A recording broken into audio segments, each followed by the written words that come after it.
So thank you all for coming. I'm Katharine. I'm hosting this evening's webinar. It's my first webinar that's not a regular Zoom meeting, hence the mild hilarity over the who can see who. But yeah, it's just great to be able to do this tonight and have so many interesting speakers. So a little bit of housekeeping. The session is getting recorded.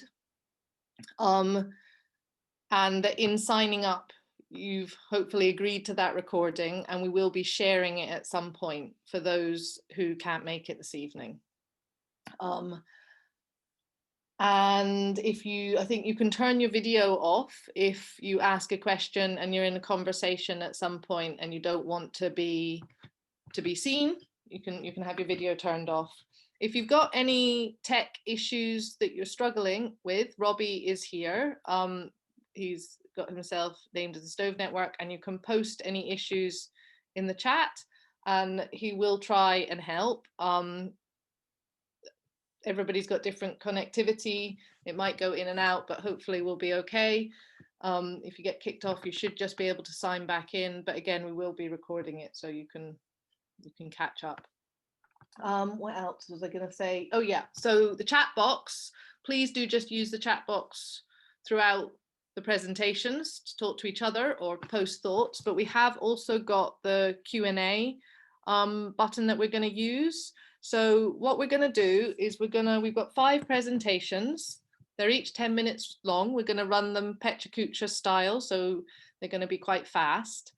We're going to do 3 back to back, and then we're going to take a small comfort water break, and then we're going to do the next 2, and then we're going to have another break, 10-minute break, and then we'll have questions and more conversation or invite other people to talk about something that they'd really like to share with the group. So for those questions, could you please try to use the Q&A, because then we'll be more likely to keep track of them.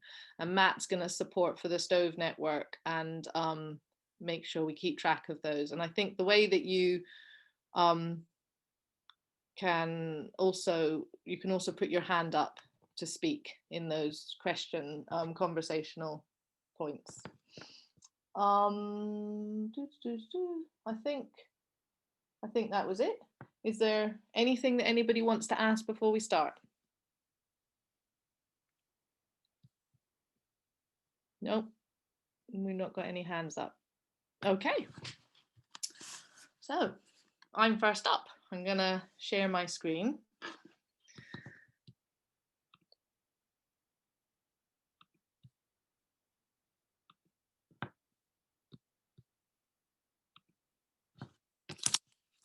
And make sure I've got my notes since it is timed.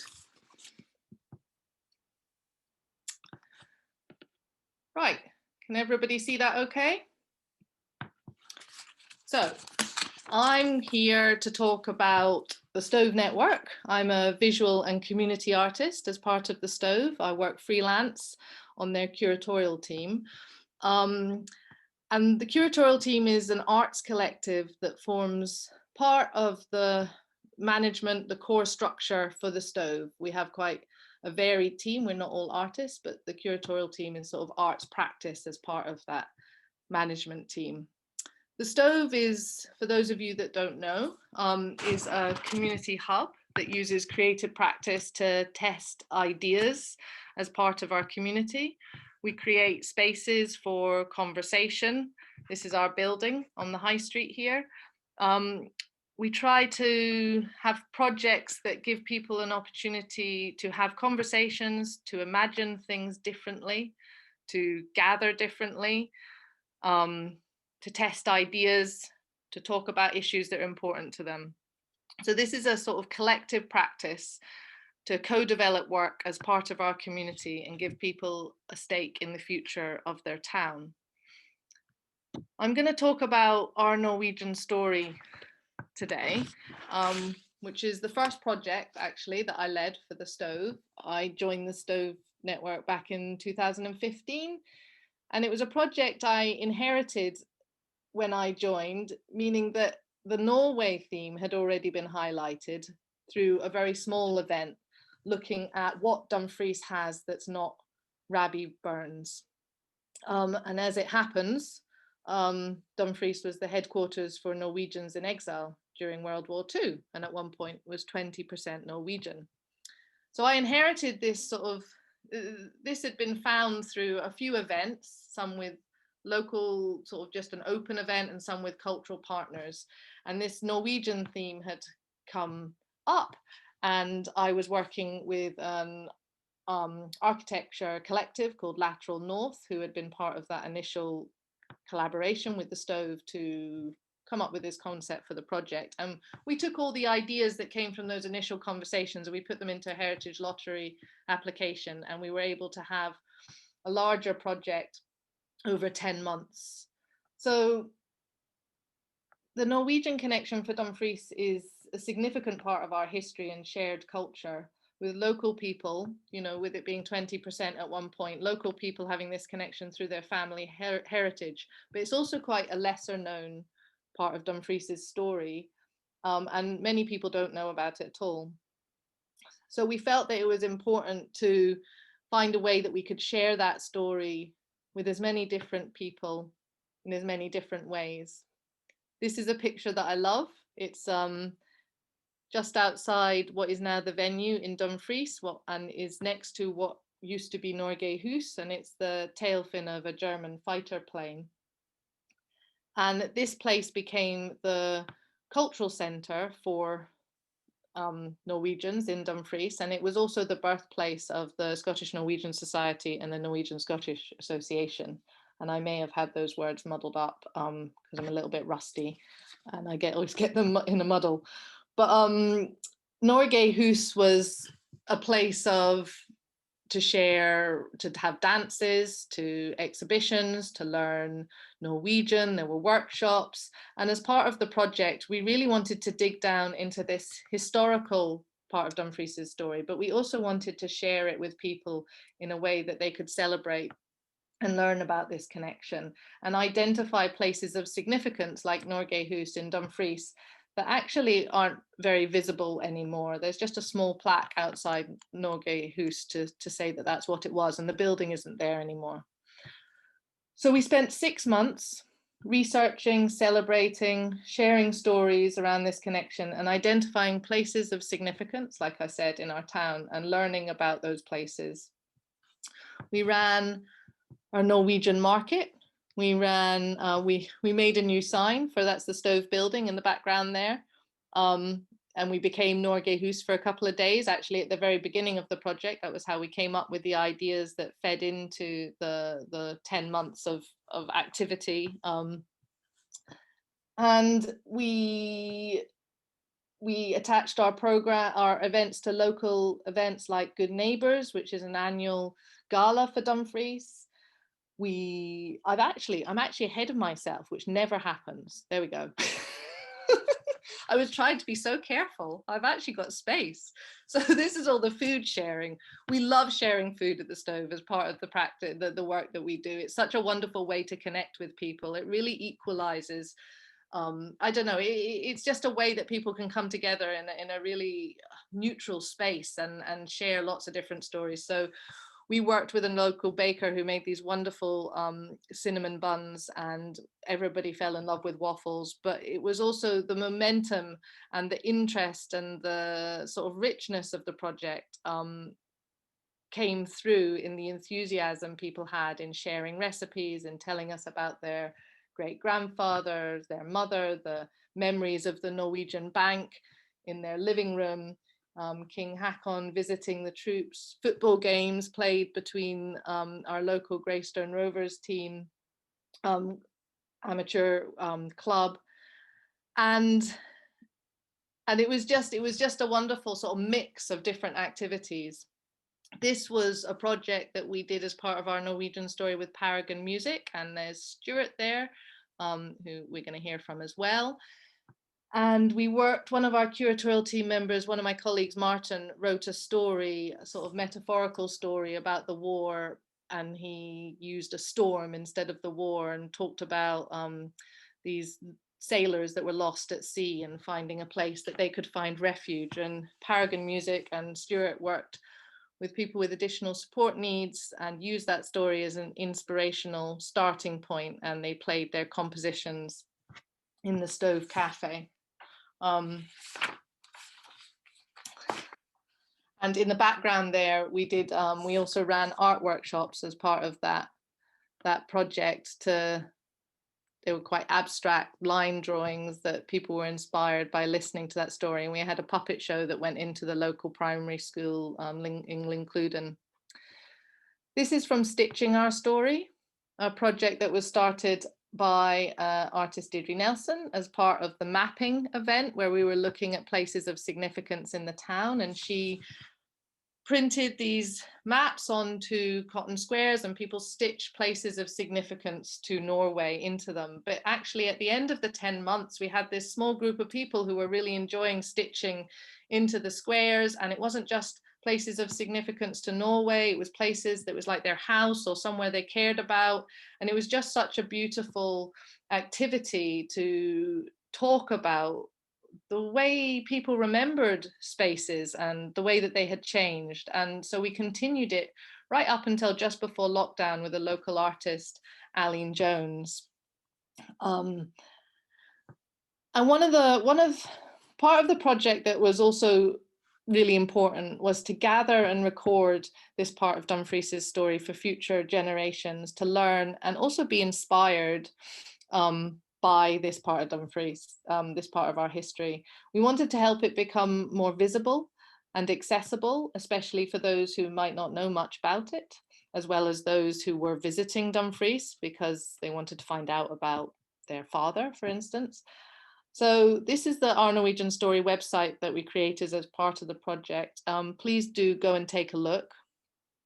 We would still like to put more of what we found. It actually doesn't talk that much about Our Norwegian Story as a project. It was more as a place to bring those historical images together.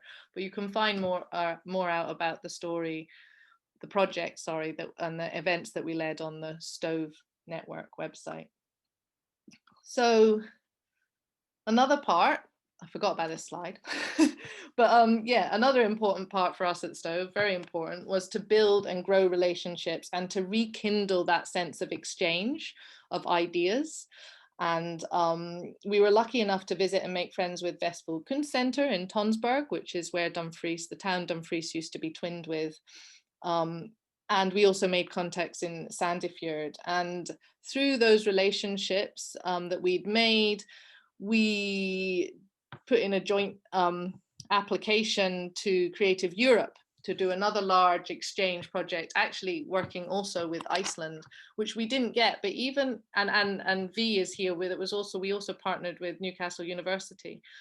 But there was something, even in pulling that project together, that was really a really good experience, you know, exploring how we could do a collaborative project together, what it would look like, how we would share ideas. And it was one of the things that I think helped grow the residency that Joe and Robbie went, that we'll hear more about. So I couldn't fit everybody's logo on the first slide, but I just wanted to say that this is part of the Wild Goose Festival. And it's a multi-partner festival. It's celebrating the migration of the barnacle geese from Svalbard to the Solway coast, and we'll hear more about that in Stuart's presentation. And we're lucky to have a little bit of funding from the Norwegian consulate, as well as all these other people who are on this slide, which I don't have time to mention, but it's just brilliant to have so many people involved, and it's hopefully something we will continue to do. So that's the Our Norwegian Story part. I'm going to take a breath before I introduce Joe and Robbie, who are next.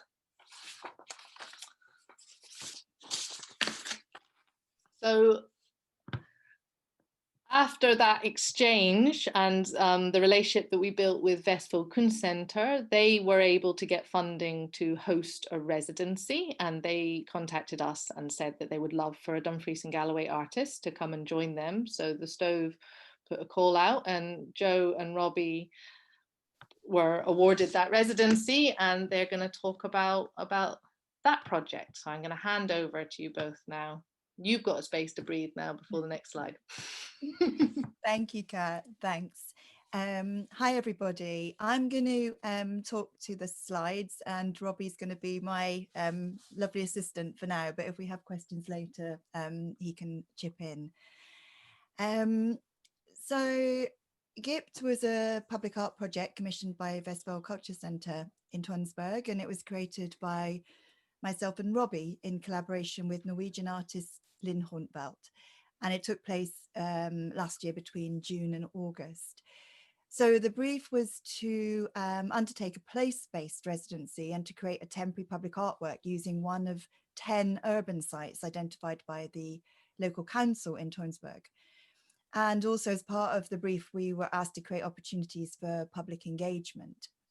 So our choice of site was the ruin of St. Olave's Church, an abbey established in 1207. It's one of the oldest round churches in Scandinavia, and you can see the church there on the left of the image. And the view from the library is the long view there. So within the library it houses the ruins of the monastery. So European monasteries of this period were places where ideas, information and culture were kept and protected from the outside world, and also became sites of privileged access to this information. And the site of the monastery in Tønsberg today is now a site of a public library and a good example of open public access to knowledge. So why did we call the project GIPT? Well, GIPT is the Old Norse for gift, which is an item that's given without any expectation of payment. We wanted to create a project in which we explored the idea in public, ideas around the ownership of knowledge and how gifting and sharing might help new ideas to grow and thrive and create alternatives to ownership. So we decided that a temporary community garden in the church ruins using plants and herbs that were grown in medieval times would be a great idea, and we wanted to use an open source design. So open source is a philosophy that promotes the free access and distribution of an end product. It revolves around the concept of freely sharing technological information so that it may be improved through multiple insights and views. So this concept existed before the age of computers and the industrial age, and people have always shared and improved knowledge, such as recipes for food and medicine. So we arrived in Norway in June, and together with Lynn began planting seeds of the type of culinary plants and herbs that were grown at medieval St. Olave's Monastery. We'd researched the plants with the help of Per Arvid Arsen, and I don't know how to pronounce that, I'm really sorry.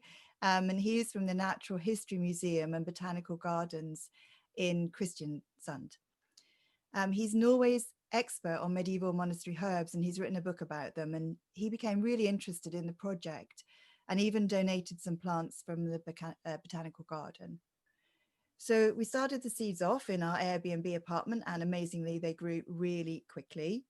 And we think that's probably due to the fact that our accommodation had constant underfloor heating, which was incredible. I mean, within 3 weeks, they were all ready to plant outside. So amazing. We weren't sure what was going to happen, but we were really pleased that we actually managed to grow everything we started off.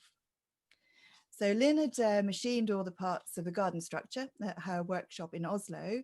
And while the seeds were growing, we constructed the garden on site as a dugnad. Now, this is an activity that members of the community volunteer to help out at. And it's a really interesting concept, and maybe one of our Norwegian friends can talk a little bit about that later if anyone's interested. So people came along and helped, and they also bought plants from their gardens to donate to us. The council donated loads of compost to us. And we had lashings of the traditional waffles with jam and cream during the build, which was fantastic. And we planted the garden up, which hopefully you'll see in a minute on the next slide. I'm sure it's a longer minute than it has been at other times. There we are. So there is the garden in all its glory. These pictures were taken in August, so a little while. The opening of the garden was at the end of June, so this is a kind of a month's extra growth there. So they grow really, really well. And you can see there on the sorry, the slide, the bottom left, the library. So there was a real connection with the library there. You could look at the garden from the library, and people would come out and sit in the garden after they'd visited the library. So it really brought people into using that space in a different way than they had done previously. It was it just became a really good kind of gathering place for kids, for visitors, for tourists as well. Is there anything else you want to say about that slide? Okay. So the next slide, there we are, great. I just wanted to say about that, it also aimed to provide a space for contemplation and reflection. And inside was a seated area that you can see. And so from that position, you could view the nave of the church leading to the ruins of the inner sanctum. So Lynn screen printed the following words around the inside of the garden, and you can probably just see them there. And they said, "Welcome to the Gipped Herb Garden. Sit down and take a moment to reflect on the time that's passed and the time that is to come. This garden is for you and everyone else. All the plants are edible, and most were grown here in medieval times." So we also wanted the garden to create a space for open conversations about future uses of the site. And the council were unsure as how to proceed, as there is a building over part of the site. Really strangely, a whole corner of the site was obscured by a building. So we had a box at the opening, and then in the library we had the box asking for suggestions, and these were then passed on to the council afterwards. So I don't know what's happening with that. I'd actually be quite interested to know whether they took forward any of those suggestions. So here's some close-ups of some of the plants that we grew in the garden. You can see there borage and marjoram, and some of Lynn's screen printing there as a close-up. Alongside the garden, we also ran a series of other activities. And these activities included an exhibition at the library. We had plants growing through books. We wanted to kind of think about the kind of growth of knowledge through books. We had some of the plants growing from the garden. We had information about the project. And we also ran a city walk talk by Per Arvid Asen, again, apologies for the pronunciation, the expert on medieval herbs, and it was really well attended there. We also, as you can see here, ran community workshops called Social Seeds, and in these workshops, participants constructed seed packets, which they then filled with seeds of the type grown at the monastery in the 11th century, such as borage. And together with the seeds was information on seed saving, and also instructions for social actions that explored notions of sharing and generosity. And we gave some examples of these actions that people could use and put in the seed packets, but also they could write their own. And we had children drawing pictures of and writing kind of their own ideas for social actions. So it was a really nice participatory activity. They were left in public places, free for everybody to pick up and take away, and they were picked up faster than we could replace them. So it felt like a really nice activity that people took part in there. And we also collaborated with the Scottish choir leader and composer, Kate Howard from Moniaive, just up the road from Dumfries. And we sonified the data from digital files of illustrations of herbs from an 11th century manuscript. And these musical scores were developed into a choral work during a workshop led by Kate in Moniaive. And the work that was made during that workshop were culminated in a performance that was transmitted to the opening of the Gipped Garden in June. You can see their mugwort illustration and the musical score that was generated from that illustration. So part of the score was made into a piece for the town bells in Tunsberg, and they rang that score at 3 p.m. every day while the garden was in place, and 3 p.m. was the time that the garden opened. So that was really nice part of the project. And this is the public opening of the garden, which included a speech by the mayor and a ritual by Norway's sauna ritual champion. And just to finish off, I just wanted to put together a few words about the ideas behind the project. Just to reiterate that we were trying to explore the transmission of information and ideas through place, time, trade and culture, using the analogy of seeds, and we are investigating methods of sharing such as gifting, generosity and open source.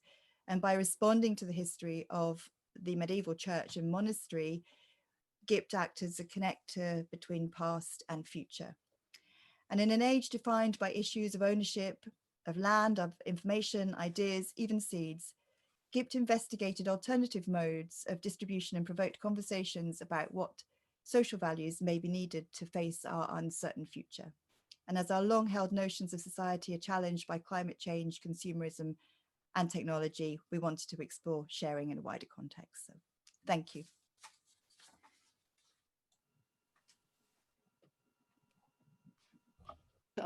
Thank you so much, Jo and Robbie. That was really great. Now we've got Simon Lidwell, who we worked with as well on our Norwegian Story project, and have worked with on lots of Stove projects, as we have with Jo and Robbie as well, because they're a real anchor part of the creative community of Dumfries and Galloway. So Simon, I'll hand over to you. Thank you.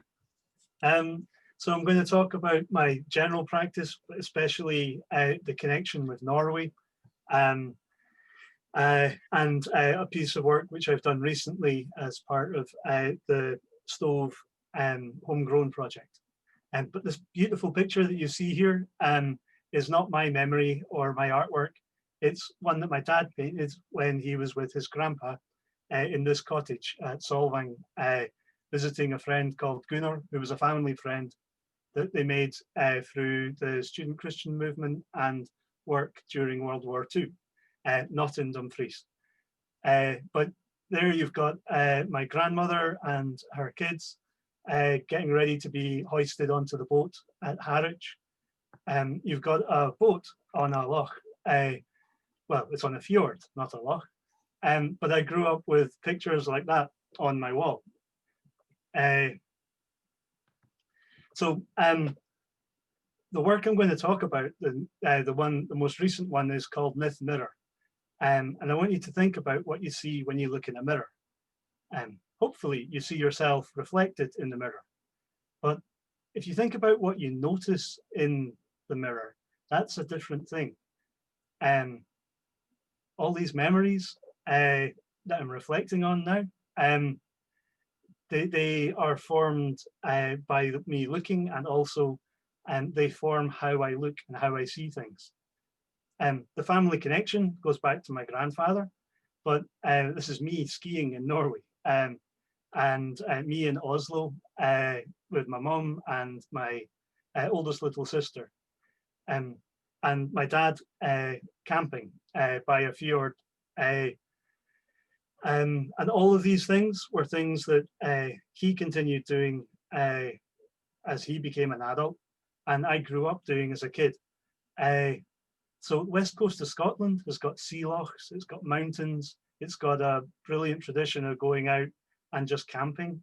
It took me ages to work out what wild camping was, because I just thought that was camping. You walk out, you light a fire, you cook your food. So it's probably a little of a surprise that these pictures are what I spend most of my summer doing. Camping. There's a boat there. And all of these things are from the Viking era, but they could have been in Scotland, the Isle of Man, Norway. So when I go to Norway, I show them Scottish life, and I bring 1,000 years of history back to life so you can touch it. And when I'm in Scotland, I'm showing people Norwegian life. And you've got this awesome combination of it's just life, it's stuff, it's all the available materials to live comfortably. But also there's something exotic and strange about it. It helps make a picture that's a bit like a mirror that you can look in and you can see your heritage. Or you can zoom out to a larger scale. And this is me working with the Stove and with the museum in Dumfries. And we turned Dumfries into a map of Scandinavia, during the Viking era, which meant that Scandinavia roughly stretched from Iceland, Greenland in the north to Wessex in the south, or maybe even the south of Italy, because the influence of people who traveled in boats was just that widespread. We got local teams to form, and each of those teams became a settlement somewhere in that map of Scandinavia, Europe. They went trading around each other's team. They hired warriors to fight for them, and they built boats to explore the idea of traveling. So yeah, you can see a team set out with a Viking silversmith outside a local shop that sells smithing. So that was zooming out in to involve the whole town. The things I do don't just involve Vikings though. If you go to Haugesund, there's the Flaghouse, and you've got Roman influence there. So I've been working with the Solway and with the museum again. So we bring the Iron Age to life, or other cultures in the British Isles. So you've got a Sutton Hoo lyre there from before the Viking era. But we take this into schools for intense improvised drama experiences, where the school children have a Viking visit them for a day, but also they get dressed up and they become Vikings for a day too. And they can be Scottish Vikings, they can be Norwegian Vikings, they can be Britons, they might even be Cumbrians.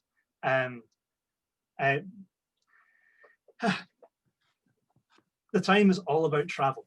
And I've been experimenting by living, by using the material culture that you have, you can gain insights into the intangible heritage that is so hard to capture or to say with any certainty that it existed that way. But if you put on Viking skis and travel across snow, you get some insight into what it's like to ski Langlove. If you travel, this is a photo of some colleagues. We travel to Haugesund, to Karmøy, to the Viking Festival there, where I become Cathpad in Smid. Jeg skap fiskehooker og kniffe på min esse. Yeah. I speak Norwegian like a 4-year-old because that's about the length of time I've been there. The traveling to the places makes connections, and in my workshop in Dumfries, I help those connections grow. So through the local Viking reenactment group, Viking era reenactment group, or through a gathering of smiths from Scotland, England, and Norway, where we hammer out the detail of our friendship. Eating, just like the stove, eating really helps connect. Yeah, cooking mince pies in a forge adds an interesting flavor. Gas forges, not so good. Coke forges, really bad. Lumpwood charcoal from a well-managed forest, excellent. But yeah, the material culture of the silver and the rings and the treasure provides a focal point that we can then use to build the intangible connections. And where it gets really intangible is looking at old texts. This is a poem which was written about Arran. That's an old Irish poem, but it talks about longships sailing past. It's written on vellum, which is leather, using a goose quill and using ink that's made from oak trees and rusty nails. But then when you bring all those things together, then your invisible thoughts can be put onto a place where people can see them, and it'll last longer than any of the cultures we know about. These words might be around in 1,000 years' time, or at least the technology will last that long, because the technology that I learned from to make it is from over 1,000 years ago, unless we burn it or some calamity happens. Which takes me to the myth mirror. From my experiences of looking at heritage and history and mostly gazing at the ripples on the River Nith, combined with Iron Age mirrors, the bronze mirrors you get with the swirling designs. I made a labyrinth that you can use as an aid to meditation. So by constricting your physical freedom by walking in a pattern, you can allow your mind to wander more freely. So this becomes a pattern on a mirror that you can use to look at and to become aware of how you see what you see. And as you go into the middle, you can unwind and rest in the center. And then when you come out again, you can start to see the world in a different light. Which is kind of what I do with a lot of my artwork. I look at the past, I look at the material culture, I learn those techniques, and then I look at modern materials like anodized aluminium, which has got a riot color and a blaze to it. Or taking the pen and ink of the vellum and then using digital manipulation like Photoshop to make it into illuminations that aren't made with gold and silver on leather, but which can make the devices which we all walk around with glow and blaze and have color and meaning. But it's looking at the past and taking the good things, combining them with the best of what we have now and daydreaming about the future. But like the Nith Mirror and the Labyrinth, the patterns give you some stability to that. It's an anchor in the physicality of skiing. And that's me.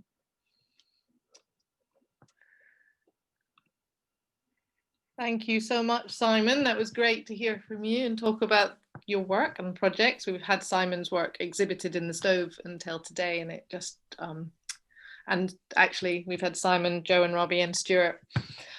So over to Stuart Macpherson, who is going to talk about his Solway to Svalbard work and possibly flight. I don't know if he's including that as well. And Stuart, well, I don't want to say anything about it. This is my my space holder slide. So we have to wait now till we go on to Stuart's. But I thought that we'd just run straight into the next two presentations, because actually they are quite quick and it just gives us a little bit longer of a comfort break. So after we've heard from Stuart and Floortje and Kine, then we can take a 15 or 10 minute break. Okay, Stuart, over to you. Right-ho, okay. So can you hear me all okay? My name is Stuart Macpherson. I'm a musician, a composer and a sound artist based in rural Dumfries and Galloway. I'm interested in the creation of work that is responsive to place and environment, and in particular the remote and rural. It's important to me to make work that has a relevance to where I am and with what is around me. So a lot of the work that I do will tie in some way with the kind of things that are directly happening around me. So today I'm going to be talking about my project Solway to Svalbard. I know Katharine just mentioned it there, but this has been a project that I've been working on for the last couple of years now. So Solway to Svalbard is a project that was born out of a previous work, Flight. I know that was just mentioned there, which was a migratory sound piece inspired by the mythology and migration of barnacle geese. While researching and working on that piece, I started thinking a lot about the journey that they make each year and the environments that they encounter along the way, and I decided it would be a great idea for a larger audio-visual project to look at them more closely. I wanted to collaborate in the project with other artists that had ties to the region, so it made perfect sense to work with videographer Emma Dove and sound recordist Pete Smith, both of whom are very good at what they do, as well as both being involved in some level with Flight. I'd spoken to both of them while I was working on that. Also, I guess I'd grown a wee bit fond of the geese as well and felt I hadn't quite finished with them yet. So Solway to Svalbard is a creative response to the spring migration of the barnacle goose. This slide here shows this migratory route from their winter home here in the Solway Firth in southwest Scotland to their summer home in Svalbard in the high Arctic, via their spring staging sites along the islands of Helgeland and Vesterålen in northern Norway. The aim of the project was to carry out a series of residencies exploring the environments and communities that are encountered along this route, and using the material gathered to create an audiovisual work. You can see on the picture there's only 3 points there. I know I mentioned Vesterålen, which is a wee bit further north than Helgeland there, but those were the 3 points that we ended up using for the residencies. So, speaking of residencies, the first one was at Karlavrik, just down the road from us here, and this was carried out in March 2018. We spent a couple of weeks based down there at the Wetlands Centre at WWT Karlavrik and at the Karlavrik National Nature Reserve. It involved a lot of very early mornings in order to catch the dawn flight, which really is a magical thing, and if you ever get the chance to experience it, it's well worth the early mornings and struggling to get out of bed. As well as getting out there filming, it was a chance for us to think about how we wanted to move forward with the project and how we wanted to portray the ideas, and also a chance for us to develop the processes and techniques that would inform the way that we would approach the future residencies. So this next slide is from the second residency that happened as part of the project, and this was in May 2018. So I spent a month on a wee island called Selvar, which is the most northerly inhabited island of the Traena archipelago. This just sits just above the Arctic Circle and about 30 miles off the Norwegian mainland. Each year they get about 2,000 Barneys stopping off for a couple of weeks on their way north. I was very relieved to find out that my research had worked, was correct, and when I got there I arrived at the right time of them arriving, because they were only there for a couple of weeks. It was an amazing place, and it was really great getting to know some of the locals and hearing their stories about the island, and of course the geese there as well. So this brings us on to the next slide, which is Longyearbyen. So this was the third and final residency along the migration route, and we managed to get that together last summer, and thankfully so. Otherwise, with all the COVID stuff, that wouldn't have been able to happen. So we spent 3 weeks based in Longyearbyen, which is the largest settlement in Svalbard. Conveniently, Longyearbyen has good access to various barnacle goose hotspots up and down the Advent Valley. By the time we'd arrived, most of the geese had already made their way down from the clifftop nests with their goslings and were scooting about the estuary, so a lot of the footage is of them down in the valley floor there. One of the things about Svalbard is everyone thinks of it as being dark and snowy, but of course we were there in the middle of high summer, so it was 24-hour daylight, so it took a bit of getting used to, but a marvellous place nonetheless. This slide I put in here to talk about people, because I feel that's a really important point about the project. The project started very much off as a project about geese, but as it's developed, the emphasis on people and their connection has grown massively. Yeah, it's been a really lovely part of the project, in fact, and through all the different project activity, we've been really fortunate to have met some amazing people and to have built and reinforced some really great connections. And in a way, that's been a bit of an unexpected bonus, and perhaps now, in the light of all the kind of COVID-19 pandemic, it's one of the strongest kind of outcomes of the project now, is this connectivity and the conversations that are happening out of it. The next slide we've got is for some pop-ups. So when I talked about some of the activity that we've been doing, as well as all the interviews and the filming and the kind of talks and stuff, we've also taken part in some pop-ups. So I've been writing a whole bunch of music that's been inspired by the environments that we've visited. So these are some photos from a series of pop-up performances that we did back in May 2019 to mark the imminent departure of the geese. We were joined by the wonderful Sue Lee and Greg Lawson and Ian Sandylands on percussion. So the idea of these kind of pop-ups was to try and get people out of the town and down to the wetlands and the nature reserve to experience this music surrounded by the environment that it was inspired by, and it was brilliant. Very cold, but a wonderful way to get people out and to experience music. This next slide is about a couple of residencies that we did at National Theatre Scotland in October 2019 and February 2020. Both of these involved us working alongside dramaturg Davy Anderson, and the purpose of that was to help us develop the narrative of the project. Davy's very much part of the Solway to Svalbard team now, and I think he's grown a bit of a fondness for the geese now as well. But with a project like this, it's really easy to get overwhelmed by the sheer volume of content and to get lost in it, and Davy's been really helpful as an outside lens to help look at the project. Also to push us out of our comfort zones too as well.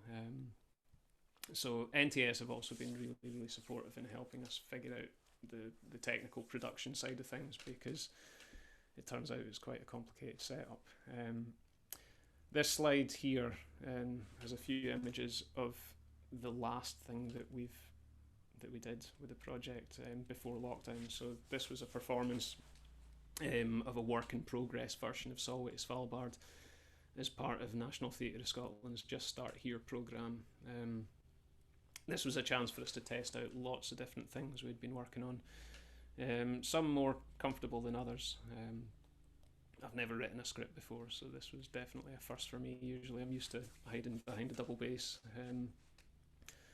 But in fact, this was the first time we'd actually pulled all the different elements together: the multi-screen video, the surround sound setup, live musicians, which you can't see, but we were joined by Callum McIntyre and James Ross there as well.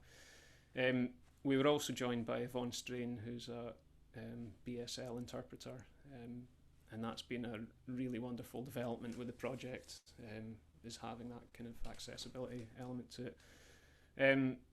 This next slide I just put up because it's a lovely picture of the geese, and to say what's next with us.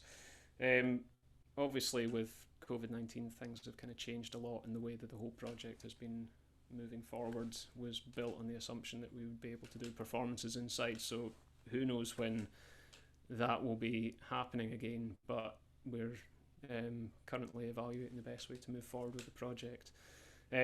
However, what I touched on earlier about the connections with everyone, that's actually been a really important aspect of it in these kind of conversations that are happening, so I will leave that there. Thank you very much for listening.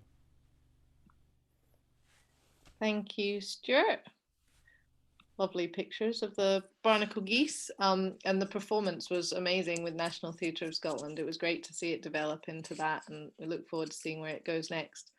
So now we are going to hear from Floortje and Kine, and we're delighted to have them here with us. We were hoping we were going to be able to have them in person, but we hope that we can find a way of doing that at some point in the future. And even if we'd got that all planned, it probably would have been scuppered. So it's probably good that we need to wait till maybe next year's Barnacle Wild Goose Festival. But yeah, I'll just say a little bit that everybody that you're hearing from today, or all the Scottish artists, are we've sort of informally been talking about this South of Scotland Norway network. The idea being that we're aware, and that there's more people that were involved in a few of the meetings that we've had. We've just had a few conversations, but the idea being that there are people across Dumfries and Galloway and probably South Scotland doing some great work. I'm going to stop talking, hand over so I don't interrupt your slides. Yeah, by the way, it's very interesting to listen to Simon because I am actually from Hodges, so it's pretty cool to see that you have been there. Well, I'm going to start up with me and Floortje's project and cooperation. And first of all, I would like to just start to talk a little bit about me and Floortje and how we met, because we met in 2017 in Svalbard when both of us started the Arctic Nature Guide study, which is a one-year course where you live in Longyearbyen and you learn everything you need to know as a guide in the Arctic. And quite quickly we figured that we had quite similar background, and we found a very strong connection within each other and what we were interested in. For instance, Traena, that we both had connections to. Yes, because here you see a picture of wintertime Traena that comes very close in many ways to a place like Svalbard. And we both have a background in the arts, and we found out that Traena has been an island just as where Stuart has been, just like the barnacle geese have been migrating. We also both have been working on Traena and then traveling north to Svalbard.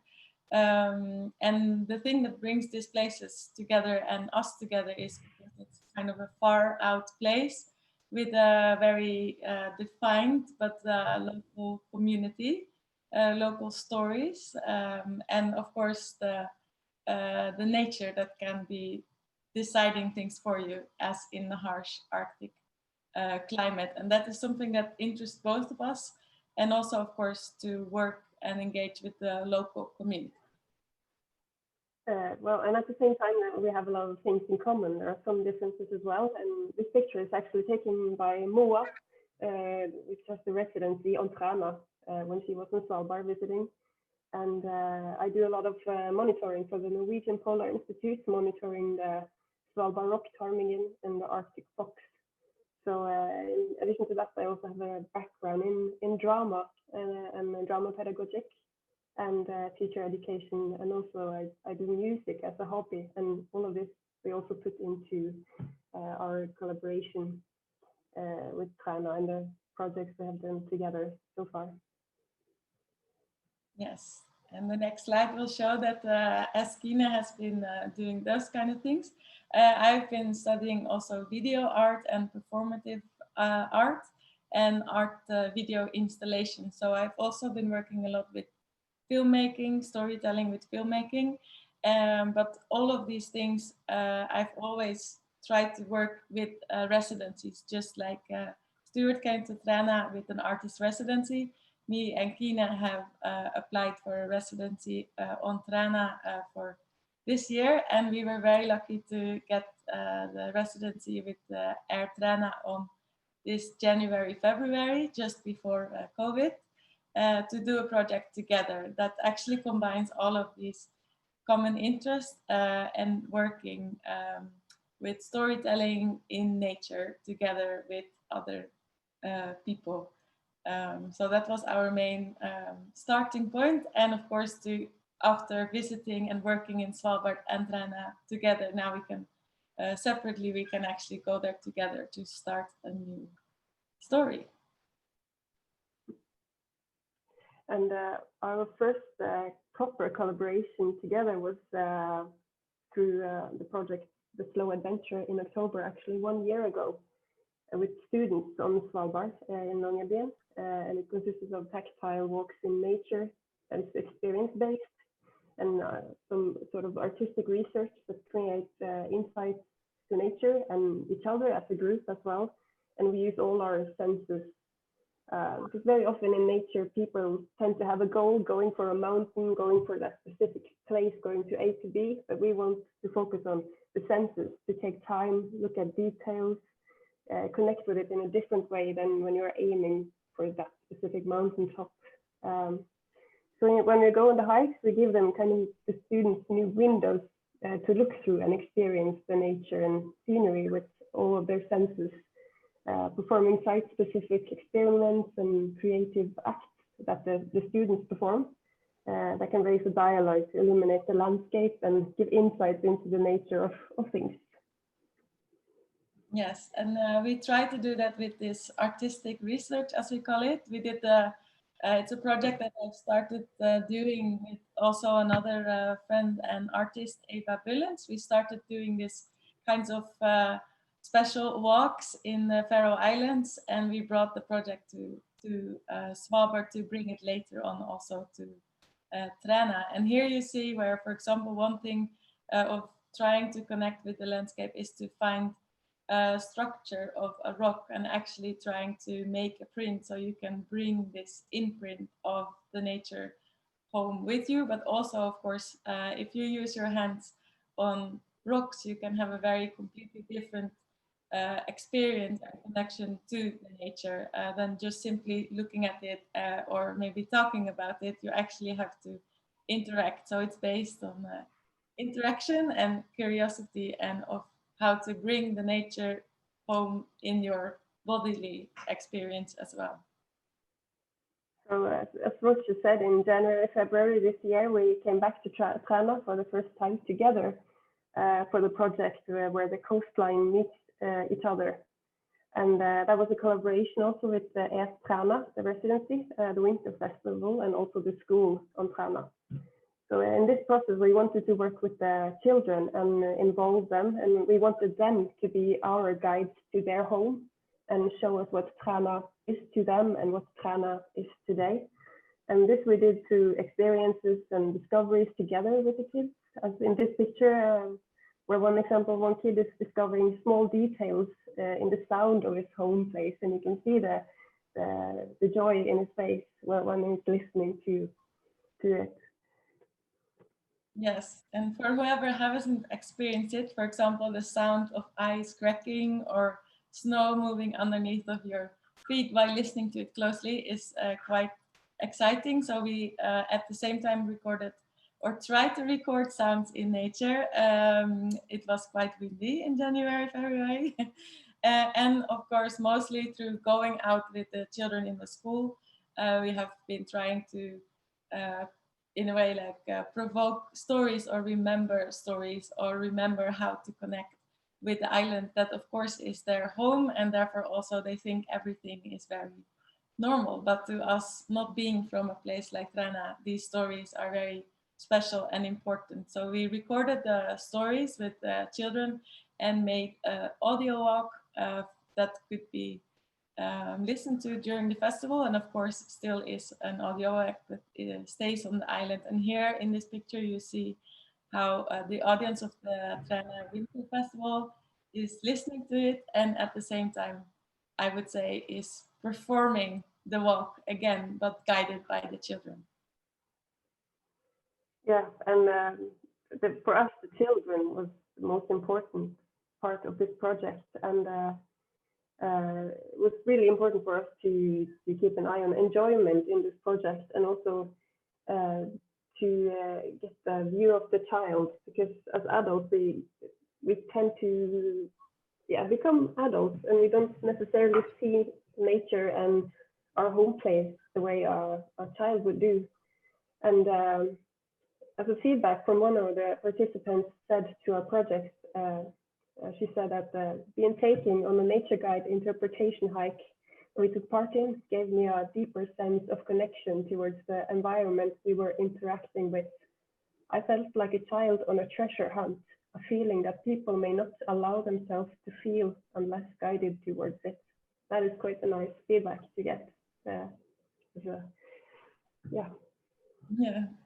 So we both want, of course, the children to experience their home as a playground and try to share it with us, but we of course also want to share it with you, and of course make you curious about what the place Traena is, and how how we've been working with trying to collect stories, but also find a way how we can share it and bring it back to the place where we have collected.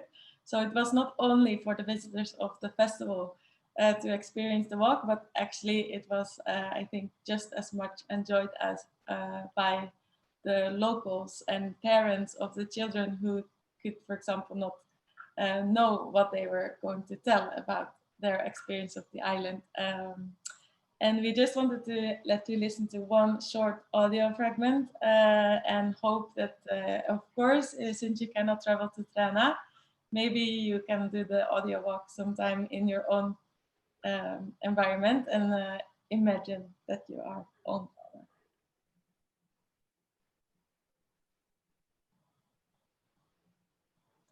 Yeah. I cannot hear it. I'm not sure if I'm the only one.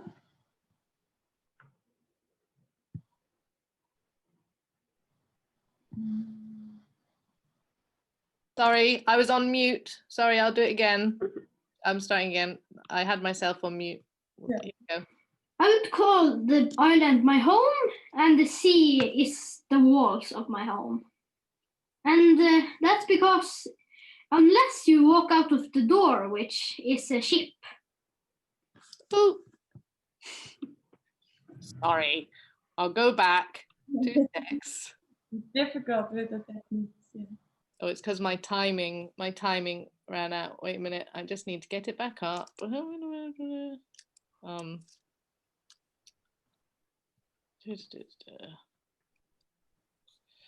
All going so well. It was all going so well. It's because it went okay. So I don't think I need to share the screen. I think, well, no, I think I will, just in case. Okay, here we go.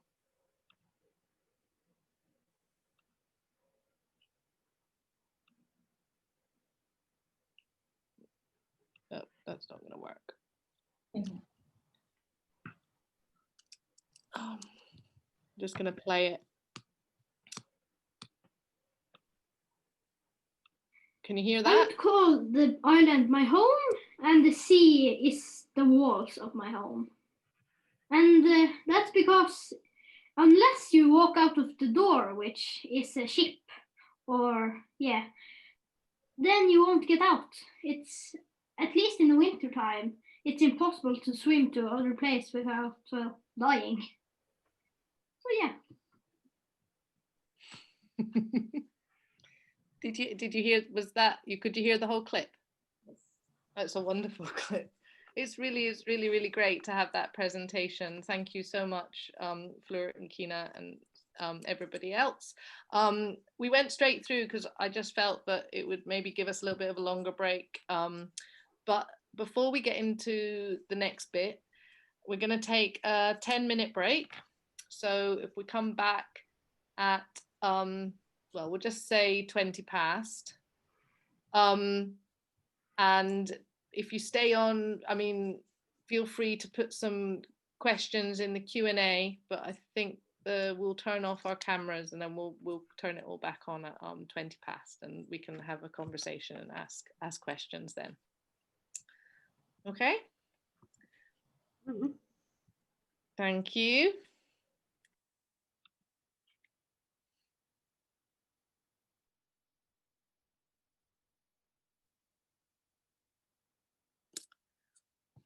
I thought I'd check in a wee bit earlier.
think that's us ready to come back if anybody's just sitting there. Larkin. Lurking. And if anybody wants to use the Q&A, if anybody's got any particular questions or would like to share something themselves. Robbie, are you there? Hello.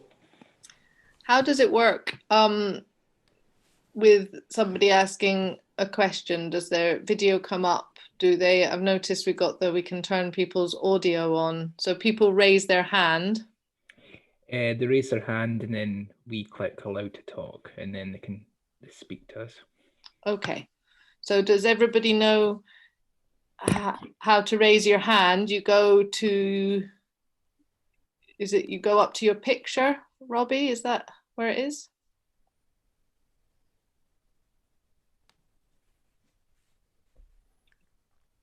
Yeah, I think so. Yeah, I've not done it myself, so. That's what I'm thinking, because I'm a panelist, I think I've not got the option, but I think you go up to hover over the top right of your picture and click on the little 3 dots. I think you should be allowed to raise your hand, either that or be along the bottom. Oh, there's somebody. Yeah, there's a raise your hand icon. Some tech savvy folk, brilliant.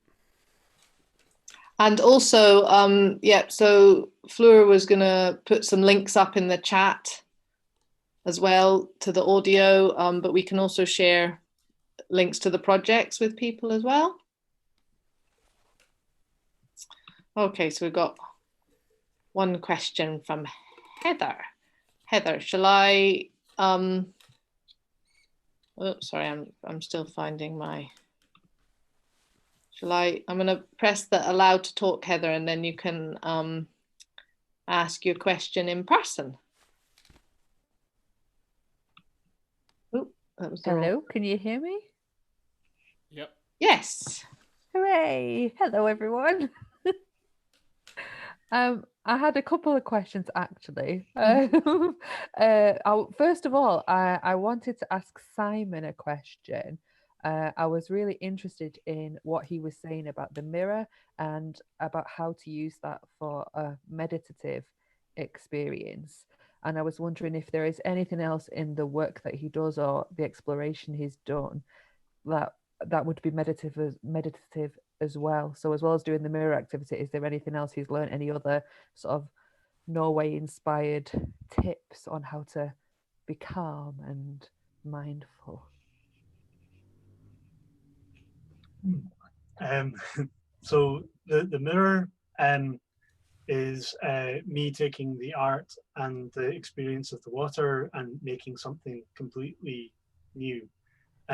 But the labyrinth part is the ancient connection. So the simplest labyrinth would just be a spiral, one path in and then the same path out. I made the myth mirror one more spirally and spiral out. So it's more like ripples. So the path becomes longer, which means that it holds your attention longer.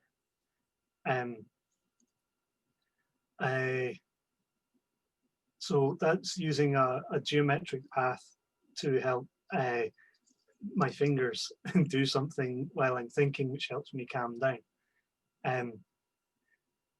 From the Norway connection and listening to the project of going out and rubbing rocks to find the patterns on them, I suppose it's just the being involved with your landscape. So when you're using all of your senses, all your physical senses, to be aware of what is around you, then it helps me still my mind so that I can be aware of what I'm thinking. It slows it down. Or if I walk 20 miles, then I think more slowly so I can notice the detail of the thinking. and the last part that links the two together is that you get labyrinths that are made in the ground mounds. You can run them as a race at spring to see who can get into the center first and bring out the rewards of spring to the outside, or you can walk them slowly, or carved into stones as rock art. It's not unique to Scandinavia, but you find some fine examples in Scandinavia. Does that answer the question? Yes, thank you. That's fabulous. Is there time for me to ask another question or not? Yes, no, please do, Heather, because we've not got anybody who's got their hand raised just now. So ask another question. Oh, fabulous. It's interesting what you were saying there, Simon, about handling the rocks, because that really stood out to me as well in the final presentation there, because what I do is multi-sensory storytelling, so bringing experiences to people with profound and complex disabilities through the different senses. So I love that idea of touching the rocks and recording the sounds and that sort of thing. So my question really was on how we can find out more information about the work that Kine and Floor, is that right? Flora, yeah. Flora, how... Flora, yeah. you were right, Flora. Flora. So yeah, where we can find out more information about the work you do. I'm also a drama teacher myself, so I'm very interested in the work that you do and about how you're kind of making that a very sensory experience as well.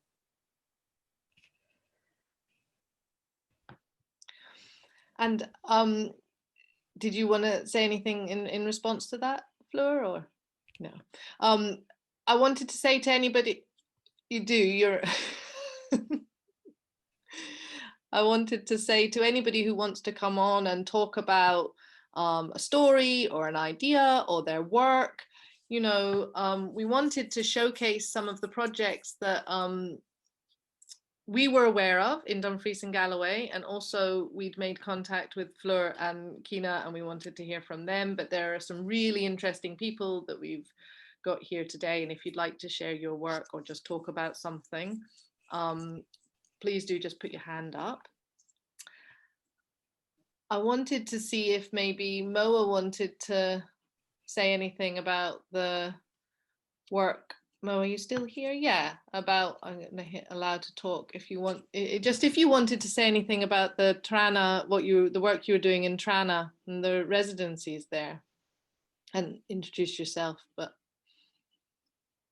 yeah, hi everybody. Thanks for great presentations. Really nice to see you again as well, Stuart. Thanks for last time. And Kine and Floortje. Kine, who were here recently, and Floortje, who are actually here now. So it's nice that we connect in a way, even if we're both close and far away from each other.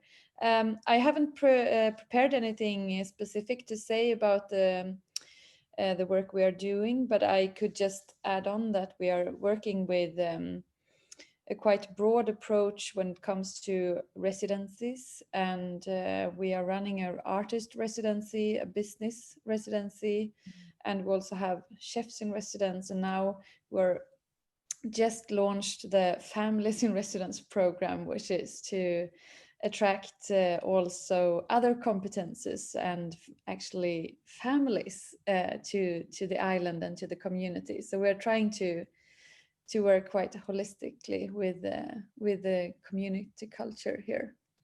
But yeah, I'm just listening, and I'm very happy to see the other presentations. But we say hi from Traena. it's great to have you here, and I think that's what really interested me when I heard about the residency projects that you have there, is that it's not just the artist residency, you have across all the different areas, and that's certainly something we're very interested in at the Stove as well, and how those things can work together, how they sometimes interact, and how they're just as important, for a place. Stuart and I certainly would be interested in the family residency if we felt we were able. You're very welcome, both of you.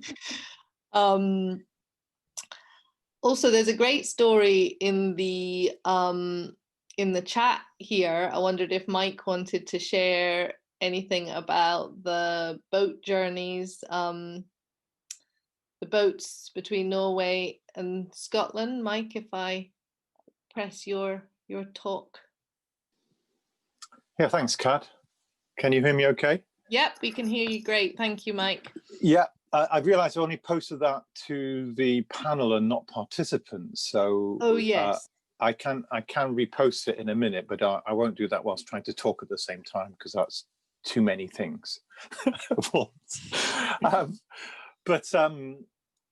Yeah, we have, but boats have connected Scotland and Norway and Scandinavia for years and years and years. I mean, I in recent years spent a long time in Ulsteinvik and around near to Ålesund, building ships actually for the new revolutionary kind of ships for the offshore wind industry, which had a bow that was actually developed from the idea of the old Viking ships. But that post I put up was a Norwegian boat which 4 students sailed across from Norway to Johnshaven, where I used to live during the Second World War, and it sat outside my house for 20 years till the children of one of the students who'd sailed across came and found it and took it back to Norway in 2012. But the local boat builders copied the shape of it several times to build local boats. And I'm sitting here, I've been trying to work out how to post some photographs into the chat, but I have a photograph of boats that I've photographed in Iona, which are clearly Scandinavian in their shape, and they're beautiful for their lack of structure on the inside. They're so light in their construction and also function following form. They're very beautiful as well. I am a boat designer, that's my profession. And in an earlier incarnation, I ran the shipyard in Scalloway in Shetland, which was the UK end of the route, which was called the Norwegian bus, which moved people backwards and forwards between Norway and the UK during the Second World War. British agents going into Norway and Norwegian people coming out. And of course, the Shetlanders have a boat called the Sixeren, which is directly descended from Viking boat designs. And one thing that's always fascinated me is the language that we have in boat building is so old that many of our words are common between Scandinavian countries and Holland and Germany and in Britain. So the little beams under the deck are called, in English, are called carlings, which a carl is a strong man in a kind of peasant man now is the meaning of it, or a farmer, but it means a kind of strong man in Scandinavian language. And the little post, well, the post that you put the oars onto are called thole pins.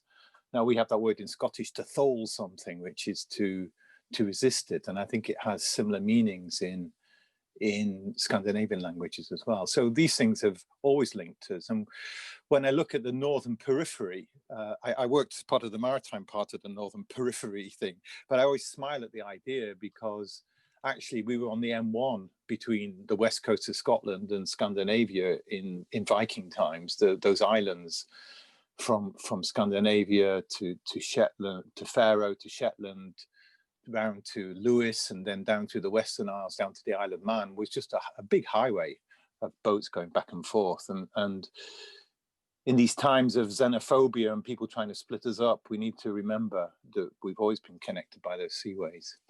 So that's what I wanted to say.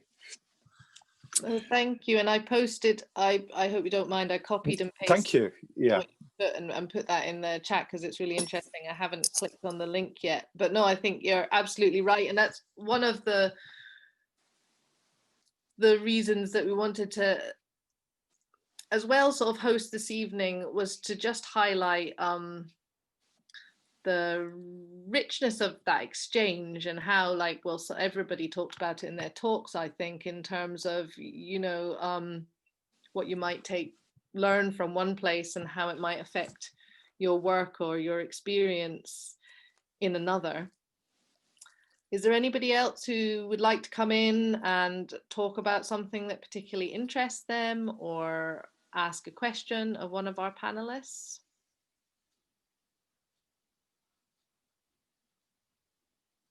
I might pick people that I know have got interesting things to say. Hi, I have a question to Joe and Robbie, if that's possible. I was wondering, because I feel very inspired by your project with the garden, and I was really also feeling it was so brave to start something with growing and plants. And as I said, we were sometimes surprised by how the Arctic can sometimes still surprise us in its weather. And I was just, if I can ask, I just was curious how, as I think all of us are artists that are traveling around and working outdoors and with communities, how you, for example, feel about the unexpectedness in weather, actually, or how climate is part of your work.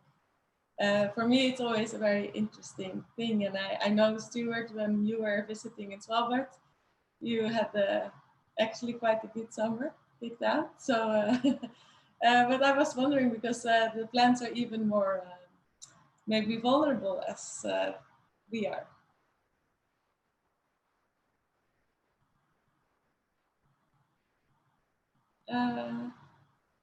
Yeah. I think we were expecting it to be more complicated, and yeah, much harder than it was. We're not particularly brilliant gardeners, and we've never done a project like that before, so we were expecting it to be much more complicated, but it seemed very easy. It was a really nice summer, and for some reason everything we tried to grow worked. But what was surprising was how much how public and how easily public the idea of growing was. So that the fact that it became such an easy conversation to have with people, and then link it backwards and forwards through time, it seemed a sort of quite a perfect way of doing it. But the weather was great, and we weren't. Yeah, the weather was good. Well, the project was just at the right time, because we started growing at the very beginning of June, and we thought it might be a little bit late, but we just managed to just hit that perfect sweet spot for growing, and the plants grew really quickly. Yeah, it's always risky. You never know, you can completely fail, but it's all part of that kind of like real engagement with kind of living stuff that it doesn't necessarily go according to plan. So it's kind of exciting, but yeah, it could have gone a different way, couldn't it? I guess. Yeah, it could have just gone badly. Am I correct in thinking, though, that when you planned the residency, it's not that you knew that you were going to be focusing on growing? So because the way that you work is very like, trusting the tools that you have in terms of query and then placing in a place, which was brilliant that Tina at Westfield Kunstcenter, they were so supportive of that, weren't they? But they were great. Yeah, because we always come with no plan. Yeah. And it was great to meet Lynn, who also was really happy to work like that. So very quickly we got into a great sort of collaboration, all starting from the same place. But it was just luck, I think, the timing about growing, really. It wasn't knowledge, that's for sure.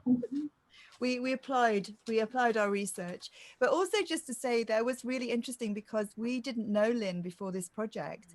We were invited to be involved in it, which was amazing, and we were told that we would be collaborating with an artist, but we didn't know who the artist would be.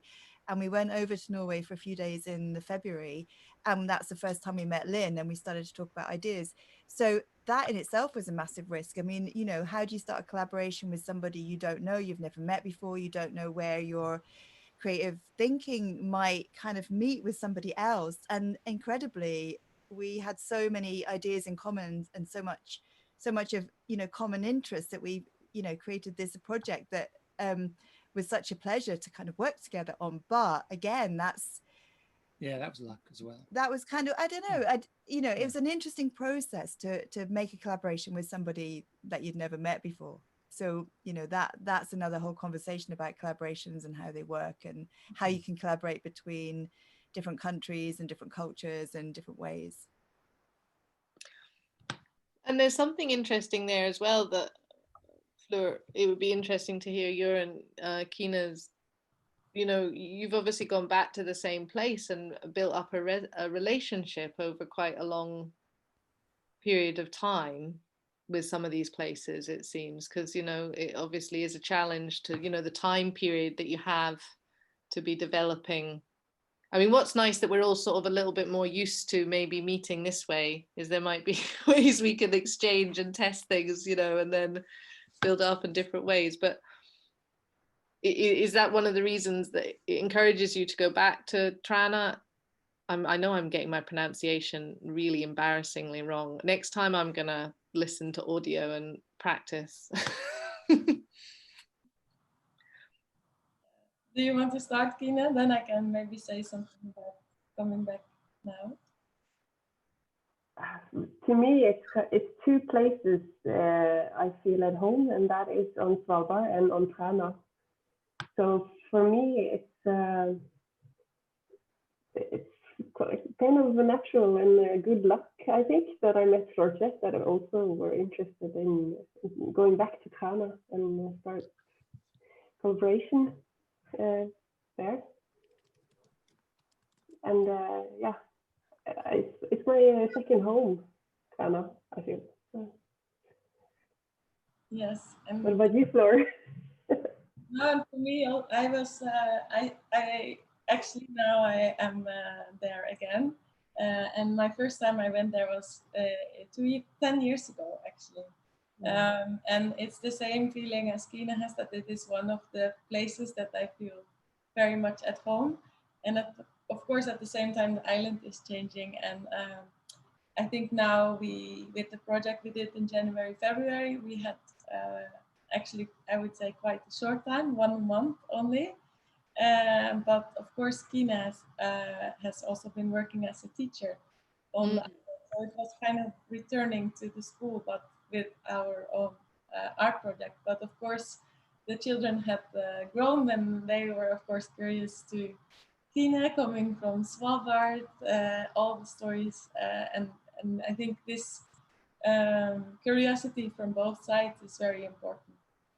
So that we are curious to them, but maybe they also are curious what we come and do on their act. So, and of course, it's a very short time to work and to have enough maybe trust or openness for them to tell all the stories. But it worked out very well. Of course, as you guys are saying, it's all these elements that are unexpected that you just have to trust on with the projects we've done before, that it will find its way. And I think that is definitely what it did. And now I came back, was very happy again to have the opportunity to come back as artist in residence and continue with actually another art project. And now, of course, it's much, you kind of straight can work with the school and the kids, and everyone knows how we are going to do the project together, and you can kind of continue building on this relationship. It doesn't go with leaving the island in between. So we're very happy to notice that. Thank you. It's really interesting. Is there there's one thing I'd like to sort of be able to get onto, but I just wanted to see if there was anybody who had any sort of last questions specifically based on the presentations. Also, there's a post in the chat from Adriana, which I thought was really interesting, saying it's amazing to hear all the presentations. I'm not an artist, but I spent time at Spitsbergen, Polish Warsaw Station, as a scientist and researcher. And what I think is really interesting that I certainly know across projects is that the collaboration between non-artists and, you know, people who live in a place and communities is really important. And I think everybody's spoken about sharing skills and stories and ideas. I know that certainly in the work that I do, it's about different skill sets coming together, which is most exciting. So I wondered if, and maybe everybody could do this. I'll go around the panelists first, and then if anybody else wants to do it verbally, they can raise their hand or they can do it in the chat. But from what you've seen and heard today, and maybe your own experience and your own work, is there something that you just are like, ooh, I'd like to share, something you'd like to exchange in terms of, you know, something you could share, something you'd like to know more about from someone, something that you might want to investigate? I suppose I'm thinking of little sparks of future collaborations or the next stage or conversation or something that could grow. And Simon, you're first on my screen. So what's inspired you, or would you take away from today going, oh, maybe I could do that with this person? Or I was struck by the similarity between what I do in the heritage setting in present day, and so the walks that are encountering nature and helping people use all their senses. I do it to bring history to life by telling the kids to touch, feel, and smell, not to lick it. Licking it is usually bad. But yeah, that's to bring history to life. But just generally going out and getting the kids to tell the stories. I love the thing about the sea being the walls of the house, because when I'm doing the boats things, we're always talking about the sea being something that connects people, as long as you're able to travel on it. So I guess having access to all your physical senses and then the invisible senses is helping provide ships to connect people beyond just where they are. And if you were going to get something out of like connecting with people today, or sort of collaboration with another person, what do you think? What would you like that to be? Blue sky. Blue sky.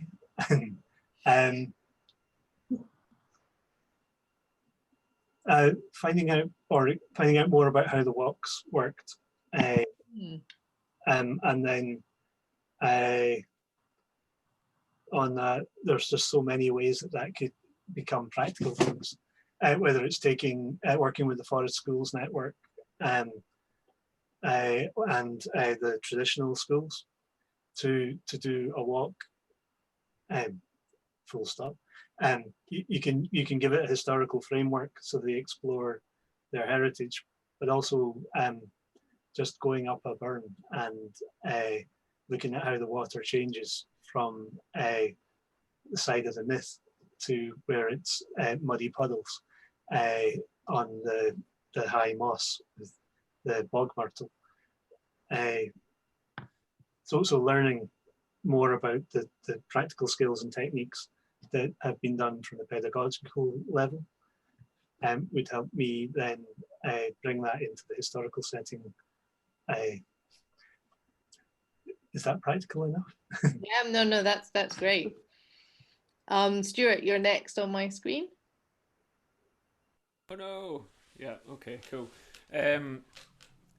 I think it's interesting you mentioned that, Simon, but the school stuff's actually really cool. I know in the past, I think the local primary school at Carlaverick had an exchange with the school in Longyearbyen, but I'm really all about the geese.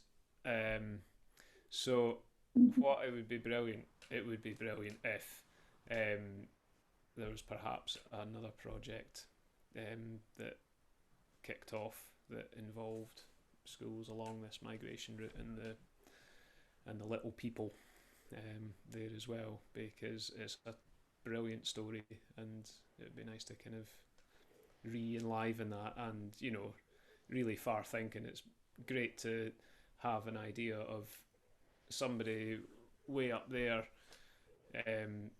having a connection with the place where these geese are kind of going and where they're stopping, and yeah, I really like that. So that's kind of my blue sky thought. I like that one a lot. Floor, you're next.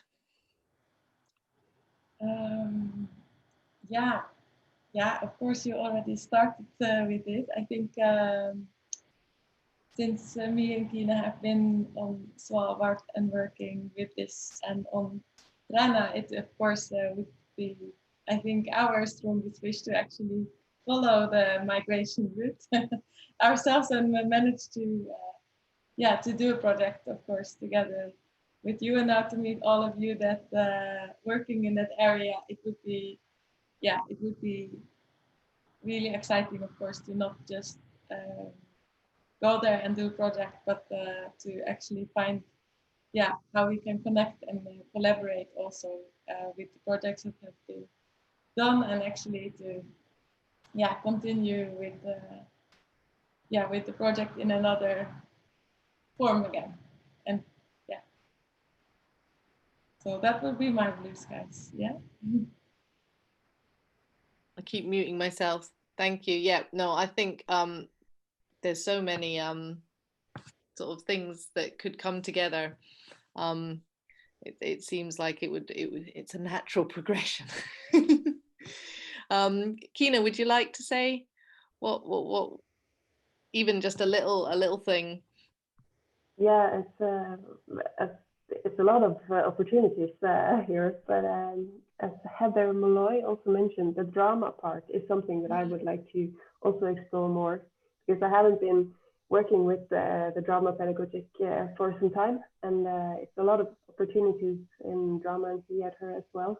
So it would be nice to also how Simon is working as a Viking, and the kids are going into a character as a Viking. That's interesting.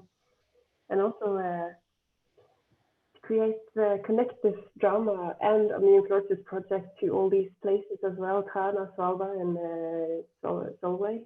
So it would be interesting to discuss and brainstorm around that as well. It would be great that there's quite a few collaborators actually that would be really interested if there was a drama sort of element, and obviously Heather with the multisensory has been doing some fantastic work, and Simon.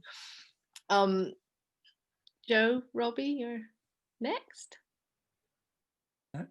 I thought that lots of the stuff that people have been talking about is interesting, and the idea of collaborations and creative work following the migration route backwards and forwards as this almost like a formal thing is a nice thing to think about. The other thing that has been sort of interesting tonight was the input from Mike, who's one of the participants, about, and it just struck me, I've always been curious about hull shapes in boats that are so local, and what, there's a tradition, there would be a tradition of hull shapes in certain places, and I always wanted to find out if they were related to the water that they're used on, and just to get into that's my blue sky thinking. Just to look more about that, those sort of really elegant shapes that seem so different from one place to the other, although they're floating in the same material, the same liquid. So I'm just like, what do those shapes tell us about the terrain, the cultural terrain, really?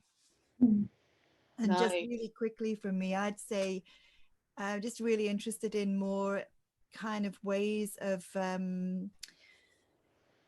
creating it like embodied practice, like learning through experience and engagement with the materials around us. And so that was really interesting, some of that coming up. And yeah, any ways of collaborating or engaging in developing new work around that. Yeah, I have a complete love of boats. Simon and I have talked quite a lot about that when we were doing our Norwegian story, and when we did our residency, when we did the research trip for our Norwegian story, we went to It is in Tonsberg. Yeah, there's the boat, the building that they're along the shore there with all the old methods. Mike, do you want to say anything about what you're inspired to get out of the project? You're still on my screen, and then I want to go to Sarah because I was going to go to her anyway. Now she's got her hand up. I know she'd have something really interesting to say. Yeah, can you hear me? Is that okay? Yeah. So the discussion about the evolved shape is really, really interesting to me too. And the shapes do evolve in relation to the waters that the boats are operating on. The really interesting connections for Dumfries and Galloway is, of course, that Galloway means the land of the stranger Gaels, because they were the Gaels who'd interbred with the Norwegians. And the big chief of all of that was Somerled, who was the first Lord of the Isles, who was half Scots and half Norwegian, who defeated King Haakon in a sea battle in the Battle of Largs, because his side had invented rudders and their boats could outmaneuver the Viking ships, and that's how they won. And those boats evolved into the Bjellands, which were a unique Scottish kind of boat, which Robert the Bruce used to go and conquer the Isle of Man when he was first made King of Scotland.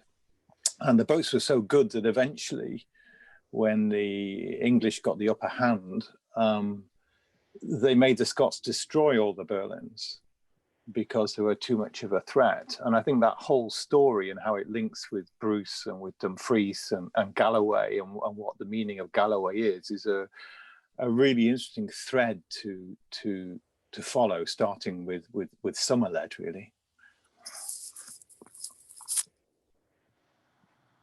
Brilliant, thank you. That's I didn't take notes because I'm listening, but then we're recording it, but I'm going to go back and take notes.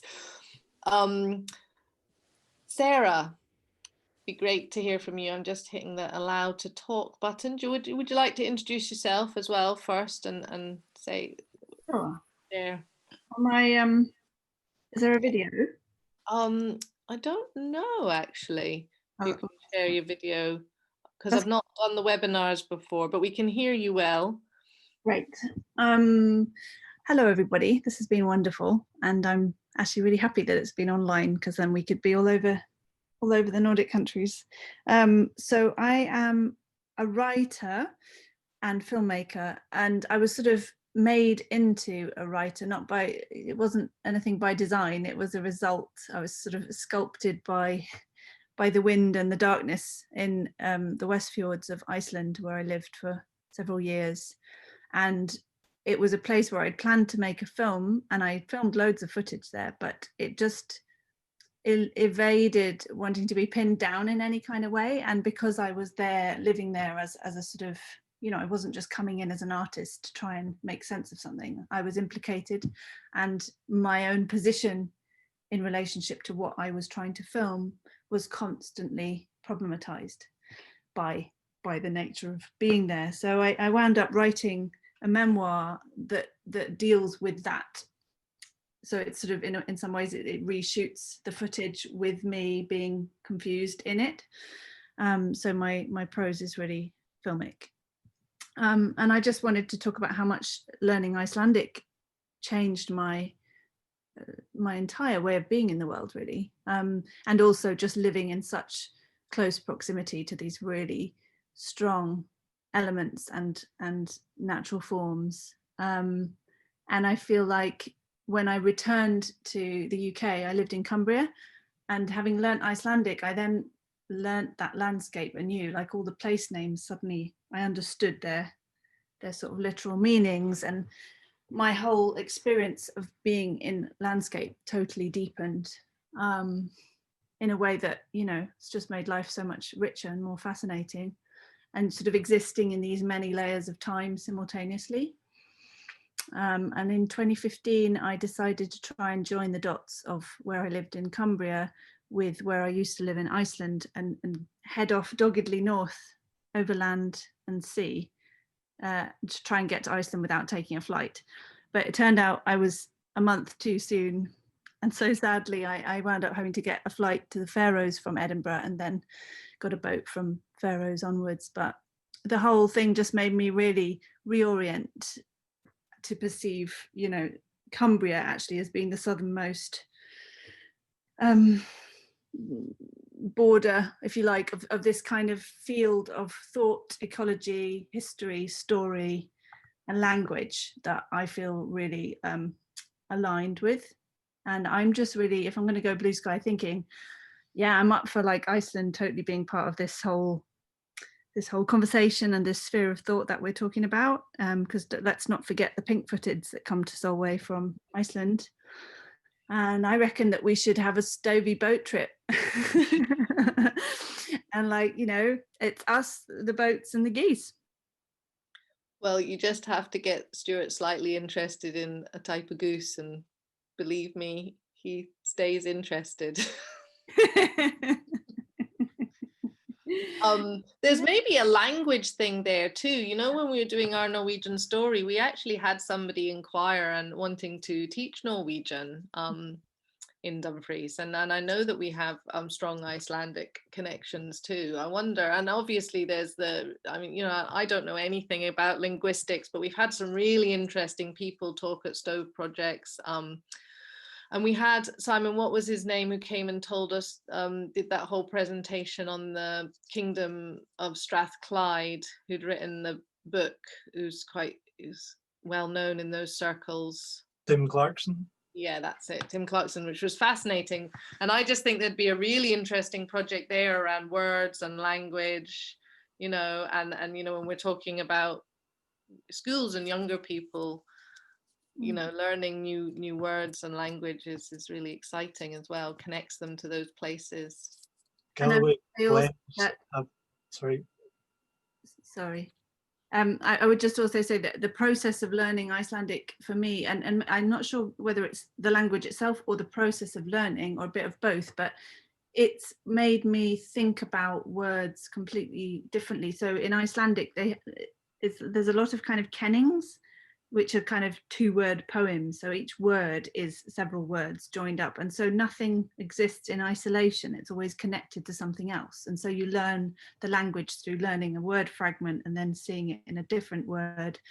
And that's really affected me thinking about the world in a very joined up way, which I think in the times that we live in is really important ecologically. Oh, definitely. Thank you, Sarah. It's great to have you share with us. I've just realized, Simon, I'm going to let you say what you're going to say, but I'm looking at the time and Kate's put her hand up. And I'd just like to say, is there anybody else who'd just like to say something that they felt inspired by, or, you know, a connection that they'd like to see, even if maybe not them personally, but just, it would just be really nice to see us explore this connections, particularly with DG Dumfries and Galloway in Norway, but also, as Sarah said, there's a wider Arctic Nordic conversation. Simon, did you want to say something quickly before I go to Kate? Galloway Glen's database of place names. Yeah. And we can share that, yeah. Okay, great. So we've got Heather as well. Kate, you did put your hand up, didn't you? It's gone down again. Yeah, I wasn't sure if we had time. We do have time, go on. Okay. Okay, so as I was a scientist, I'm now a science teacher, and what I really liked about tonight was there was lots of links. Being married to an artist, you know, it's interesting to see the links between what I would call art and the natural world and science. So we've got plants and we've got geese and, you know, the migratory patterns and stuff. So I thought I really like the links between art and science together. I've also been involved, as you know, Katharine, with the Erasmus project, and for about 4 years now, and we had we collaborate with a school in Stavanger and another school in Finland, Poland and Italy, and one of our groups who went to Norway actually came back and did their little presentation at the Stove was very kindly hosted that presentation to give them an experience of presenting to a wider audience, and that was really great. And all the stuff that people have been talking about language, there is actually a Norwegian speaking group in Dumfries which I sort of dip in and out of, and I think it'd be great if there was more of that happening. because as Sarah was saying, when you learn other languages, I've been trying to learn Norwegian for about 2 years, and when you learn other languages, you see the links with your own language and also the place names, particularly in this part of the world. And I think on the Erasmus thing, everything's in English, and I always get a bit frustrated that the young people don't try it as much as I would like them to actually interact with the different languages that they're coming across. And I think giving people more experience of learning different languages. We hosted the 4 schools last September in our school, and we we let them go into our classes, our junior languages classes, and the kids from all these other countries came in and said, my name is so and so and I speak 5 languages, and our kids, their jaws just dropped to the floor, because language learning in Scotland is not super popular. And I think it's such a shame, because it's such a way of, it's like the sea connects us, but language also connects us if we're willing to put the effort in. So those are some random thoughts. Thank you, Kate. It's definitely good to put all the thoughts in the pot. I think there's definitely something there to do with languages, and it's interesting you mentioned Finland, because we have Bob and here who visited the Stove today, and we're talking about a project they were exploring connected with Finland too, from Drift down in Cumbria as well. So is it Ewan? I'm gonna embarrass myself with my reading of Gaelic. I'm gonna allow you to talk and correct me. Hi, it's Yoin, Owen, or Ewan in English. Oh, okay. Most frequently. No, I just wanted to say on the back of really, really excellent evening of presentations from everybody. But when Mike was talking, I was so pleased that he mentioned the Gaelgael, because I'm a Gaelic speaker, obviously, and Dumfries and Galloway takes its name from Gaelgael, which Gaelgaelaf, I should say. And indeed, there's more Gaelic in the southwest of Scotland than there is in the Hebrides, with the Hebridean names mostly being Norse, of Norse origin. And then it was lovely to hear Sarah talking about Iceland. I was lucky enough to do a scholarship to Iceland and to Faroe, and I went land and sea myself, and then drove around the whole of Iceland. And that, as a visual artist, really had a profound impact on me, because of the colours and the forms of the newest country, if you like, in Europe, in the sense of Iceland being that raw and fresh, if you like, compared to some of the older parts. With you think, and Mike mentioned Isla and the Lordship of the Isles, and some of the rock formations in that part of the world are some of the oldest. So there's a whole bunch of stuff in here with geology and social history and the thing about boats and traveling. I remember talking to a chap about the same age as myself in the Faroe, and he said he was the first person in his family who hadn't built a boat. And you know, just the ways that we traverse the waters and the ways that we are interconnected and the ways that we use the sea to connect are such old highways and old ways of being in contact with each other. A whole bunch of stuff, you know. So I just wanted to. I had to raise a hand for the Gaelic language, because it's such a crucial part of our culture, and I, having learned to speak Gaelic as an older person, because I didn't have the opportunity as a child, it's really enlightened the way I look at the landscape and the country and the rest of the world, actually, because I have a little bit of awareness of that, which was a close thing to me, like so many people. So yeah, languages and the visual and the oral and everything are all interconnected and can really make people connect in really lovely ways. Thank you for that. Absolutely, that's it's really great to have that input as well on the Gaelic. And I didn't realise that actually it was so prolific down in the south. Though I do know people who who do the music workshops and schools, and you know, and are learning how to speak the Gaelic with it. So I'm aware that we're at 9 minutes past. I've just got one hand. I'm going to let Heather, I'm going to let you talk, keep it quite quick because I don't want to use people's time up too much. And I just want to say a little bit on what I hope we can maybe do, well, just next. Yeah, thanks, Catherine. It was just when you said the opportunity to connect and collaborate with other people in the group, I couldn't resist really, because I'm quite early in my journey learning about Norway. I've worked a bit with Simon recently, doing something for the Nithraid Festival, and just worked with some young people putting together the multisensory migration performance as part of Wild Goose Festival, and was really lucky to be able to use some of the lovely music that Stuart composed. And I suppose when I've watched the presentations this evening and looked at all the different things that are happening, I hadn't realised the high percentage of people in Dumfries with this Norway connection. So I suppose I'm thinking about how to connect with those people and take those stories and make them accessible in different formats, and look at whether or not there are people living in Dumfries with additional needs, with learning disabilities, who might have that Norway connection themselves within their families, and getting their stories out there as well. And just very, very quickly, thinking from a blue sky perspective, what Stuart was saying about having schools connected across the migration route, I think that's a really lovely idea. So I'd love to look at a way of connecting with people with learning disabilities in those different areas, and how those stories can be shared in various different formats as well. So yeah, I just wanted to say that before we finished.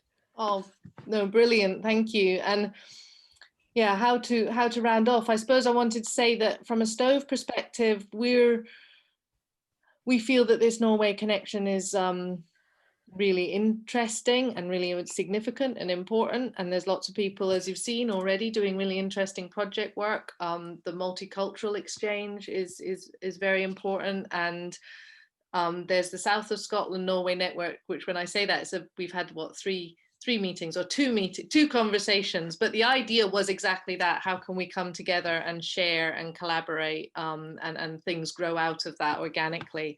And I suppose in terms of next steps for us, is maybe ways of sharing ideas. So, you know, we will be, because it's on my list of things to do, we will be putting a current Norway Conversations project post on our active projects page with the Stove Network, you know, to sort of say what our hopes and what the things that we're developing. There's we're always open to hearing people's ideas in terms of collaborations, but also likewise really like to hear what other people are doing. I could pull together and share the chat and some of the links as well from this. We're obviously, there's the Wild Goose Festival, which we would like, you know, there are some annual ways as well that we think are places that people could bring some ideas to or connect.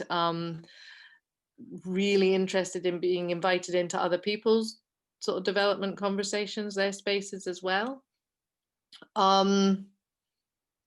Yeah, so I think, I'm wondering if there's anything else I should say. Matt, is there anything you want to add to that from a Stove perspective? My brain's gone a little bit mushy because it's getting late. Not specifically from a Stove perspective. I think you've done that, but I'm just noticing that Moa is left now, but she's suggesting a follow-up at a suitable time soon. Maybe we could see if she might host the next one. Brilliant. It's a great leaving. And actually, we've been meaning to talk to Moa, and I think what's really interesting about Moa's work is we've had a lot of people on here talking about things that aren't, you know, just for artists, and that very much is the practice of the Stove. I think, as anybody who knows us as well, it's about all the different interests, research, chefs, dry stone dikers, language, you know, it's about coming together. So yeah, we will definitely follow that up with Moa. And I think that we're also due to have a South of Scotland Norway network, and so for anybody who would like to join that, even if they want to push the Arctic conversation, Sarah, please do. And Kine and Fleur will obviously keep talking to you as well, but also I think just starting some small exchanges. I know that you had some ideas maybe with Stuart, and it would be really exciting to see how that might develop. And I think that just all that's left to say is thank you to everyone for coming this evening, and thank you very much to our panelists for talking about their work. And like I said, I'll have the email list from everybody, I think, who's come. So when I do put up that project post for the stove, I will also send that out just to keep you updated, unless you tell me in the chat that you would prefer that I didn't do that. Okay. So everybody, I think that's the evening. Go and have a glass of wine or a hot drink, depending on your preference. Mine's going to be a chamomile tea.